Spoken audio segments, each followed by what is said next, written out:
Okay, the next thing we're going to do here is, this is the area of the bench that we're going to build out just a little bit. It's going to be about an 18-inch wide bench. That's a good width for your standard bench for somebody to sit on. But we're going to need to remove some of this existing tile, and we've used a masonry blade with a skill saw to make the main cut here. It's the best way to get a long clean line. But when you get to these corners, we're going to be using this little grinder to take away the remainder here and do some of these little more precision cuts. But just wanted to show you that this is the method to cut away existing tile if you need to make real clean lines. Here we go.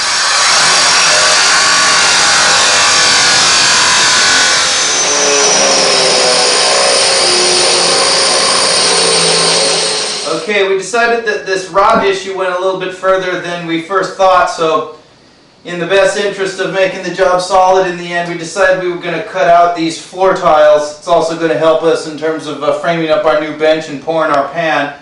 But we're going to cut these out as well. We're using the grinder and again the masonry blade. Another key too is if you follow right along with a vacuum at the same time, you'll save yourself from filling the whole room with a cloud of dust too. It's just an efficient way to do it.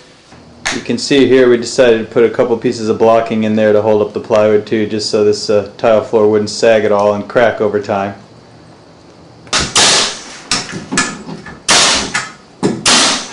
Okay, we're moving right along here. We scabbed in the floor material that's a little rotted out, so we got that taken care of. Next thing we did was framed up this bench. The custom piece of glass that we have made is made for an 18-inch wide bench, but the homeowner decided he didn't want to give up quite that much space in the shower, so we scaled it back to 14 inches here. The important thing to know on these benches is that you need to make sure that they slope a 1/4 inch per foot, because any flat spaces in the steam room are really going to gather a lot of water and sit there, because in the steam with 100% humidity, the wet walls and wet ceiling, you need to make sure everything's sloped.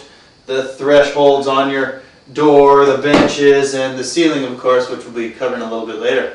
In here, as we're framing down this little drop down, we're going to leave the ceiling full height because he's putting a rain shower head in here, which usually comes down about 8 inches from the ceiling, so we didn't want to get that too close to the head. But you can see this drop down here, and then we're going to be tiling it up to the ceiling here. And again, the ceiling's going to need to slope a 1/4 inch per foot, so we're going to put some other framing members in here to take care of that. And we're pretty much done with the framing here. The next step, we're going to have the electrician, plumbers, and the tile guy come in and pour the pan, which you'll be seeing shortly.